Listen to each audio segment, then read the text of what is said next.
उन्नतीकरण हेब रायगड़ार अधिष्ठात्री देवी माँ मझी घरियाणी मंदिर उन्नतीकरण पर तत्कालीन बीजेडी सरकार समय पूर्वतन मुख्यमंत्री नवीन पट्टनायक 36 कोटी टंका मंजूरी करते। आज उन्नतीकरण पर शिलान्यास प्रथम पर्यायर 26 कोटी टंका व्यय पूर्त विभाग आनुकूल्य काशी कंचन प्राइवेट लिमिटेड कंस्ट्रक्शन द्वारा आज शिलान्यास कर रायगड़ार अधिष्ठात्री देवी होती माँ मझी घरियाणी मंदिर उन्नतीकरण पूर्वतन सरकार अंटा भिड़ी नवीन पट्टनायक 36 कोटी टंका प्रदान करते। तेबे आज शिलान्यास माँ मझी घरियाणी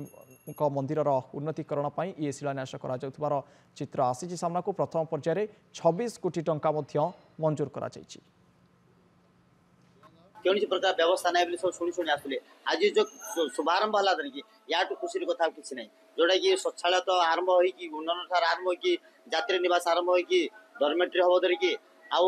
फ्री भोजन जो दि जाऊँगी तार अधिक परिमाण करने चेष्टा आम कमिटी तरफ वार्ता चलता। पूर्वतन सरकार जोटा कि माननीय मुख्यमंत्री पूर्वतन मुख्यमंत्री कार्यकला भितर 36 कोटी टंका आसाला से 36 कोटी टंकार ही आमर जी कोठागुड़ा निर्माण करने बोलिकी प्रसाद सेवन केन्द्र एवं आमर भक्त मान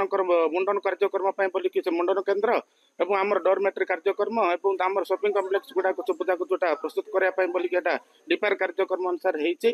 तो लैंडस्केपिंग पूरा चतुर्पाश्वर रीयूनिट हम